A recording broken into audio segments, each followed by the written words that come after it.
त्याचं काय आहे ना की एक वेळ शोधून देऊ सापडेल, पण ना आपल्या कामासाठी आपल्या बिझनेससाठी ना लवकर स्टाफ मिळत नाही. म्हणून स्टाफ मॅनेजमेंट खूप इम्पॉर्टंट आहे.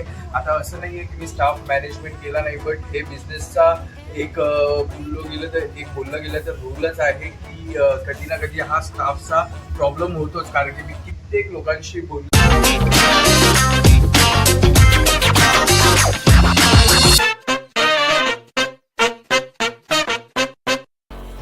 हॅलो नमस्कार, मी रोहन बॉय विथ टू यांच्या युट्यूब चॅनलवर पुन्हा एकदा तुमचं स्वागत करतो. आणि मी आज आलेलो आहे बदलापूरच्या आउटलेटला. बदलापूरच्या आउटलेटला थोडं स्टाफची कमी आहे, म्हणून मीच ओपन करतो. थोडासा लेट होतो, टाईम मॅनेजमेंट होत नाही आहे कारण की स्टाफ नाही आहे.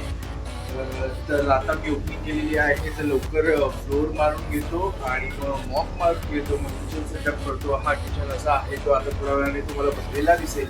मग ह्या स्टेप बाय स्टेप रोज कामं करावी लागतात. मग माझे काही मेन्यू अपग्रेडेशन असेल, बाकी काही असेल तर त्यावर मला काम करावं लागतं. आता स्टाफ पण ना आपल्या कामासाठी आपल्या बिझनेससाठी ना लवकर स्टाफ मिळत नाही. म्हणून स्टाफ मॅनेजमेंट खूप इम्पॉर्टंट आहे. आता असं नाही आहे की मी स्टाफ मॅनेजमेंट केला नाही, बट हे बिझनेसचा एक बोललं गेलं तर रूलच आहे की कधी ना कधी हा स्टाफचा प्रॉब्लेम होतोच. कारण की मी कित्येक लोकांशी बोललेलो आहे याबद्दल. ते बोलतात अरे मेरे पास भी यही प्रॉब्लेम है. तर मग हे कुठे ना कुठे होतं. This is a part of business, so we have to learn and grow further, taking it sportly. आणि बघू आता, आणि आज जे जे करणार आहे ते सगळं तुम्हाला दाखवायचा प्रयत्न करेन.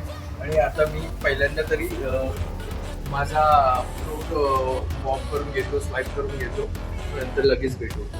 बऱ्यापैकी डायनिंगचा सेटअप मारलेला आहे. बऱ्यापैकी म्हणजे हाच डायनिंगचा सेटअप असतो जे मी काम करत बसलेलो. झोमॅटोवाल्यांची मीटिंग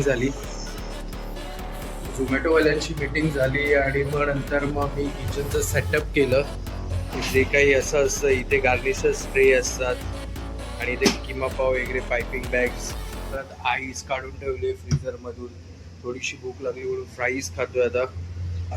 एवढंच आहे की सगळं एकट्याने करायला लागतंय, म्हणून ते लवकर सॉर्ट आउट करून मग सगळी कामं उरकायची आहेत. मेन्यू अपग्रेडेशन वगैरे बाकी आहे, तर मग ती सगळी कामं आहेत ती सगळी करून घ्यायची आहेत. तर हा आहे असंच काहीसा प्रवास.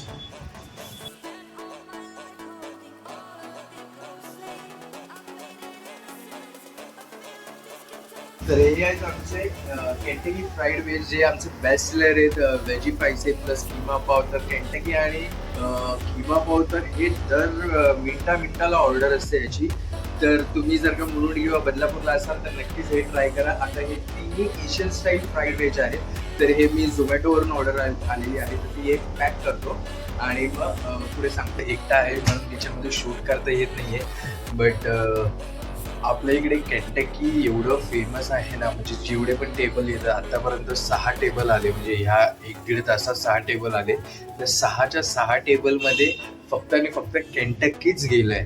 तर मला असं वाटतं त्याच्यामध्ये खूप डेव्हलपमेंट अजून करावी, अजून सारे व्हेरियंट आणावे असे वाटतात. कारण सो तुम्ही पण नसेल ट्राय केलं तर नक्कीच बदलापूरच्या आउटलेटला या किंवा मग मुंबईच्या आउटलेटला या. गुगलवर ॲड्रेस मिळेलच, परत मी पिन पण करून ठेवीन. तर आता कस्टमर्स आहेत तर मी ऑर्डर बनवतो, मी लगेच व्हिडिओ बनवण्यासाठी आलेलो. तर नक्कीच तुम्ही पण ट्राय करा. रात्रीचे 12 वाजलेत आणि आज कस्टमर खूप कमी होते.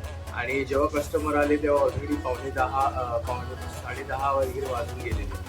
त्याच्यानंतर मग कस्टमर एक टेबल आलं, दुसरं टेबल आलं, मग आपण कस्टमरला परत नाही पण नाही म्हणू शकत. मग ते सर्व्हिस केली. मग त्याच्यानंतर भांडी होती ती घासलेली आहेत, पूर्ण क्लीन केलं. आता मला हा फ्लोअर करायचा आहे, हा डस्टबिन फेकायचा आहे, परत बाहेरचा मॉप मारायचा आहे.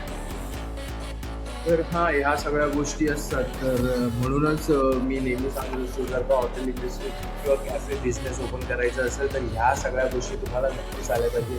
फ्लोर करणं किंवा मग कुकिंग करणं, किचनचा सेटअप, स्टँडर्ड SOPs हे तुम्हाला आलेच पाहिजे. नाहीतर मग असं काहीतरी होतं की होऊ शकते की तुम्हाला शटडाऊन करायला लागू शकतं, किंवा मग स्टाफ डिपेंडन्सी असल्यामुळे मग काय होतं की सेल डाऊन होतो, किंवा मग आपण स्टाफच्या वेट करत असतो आणि इथे सेल डाऊन होतो आणि मग आपला रेव्हेन्यू जो असतो, कॅपिटल जो असतो तोही बंद होतो. म्हणून ह्या सगळ्या गोष्टी खूप इम्पॉर्टंट आहेत. तर आता मला हा फ्लोअर मारायचा आहे आणि मग याच्यानंतर मग मी क्लोजिंग करून आज मला उबेरनेच जायचं आहे. 100% उबरने जायला लागणार आहे. हे सगळं मला आवरायचं आहे. तर आवरून परत भेटू.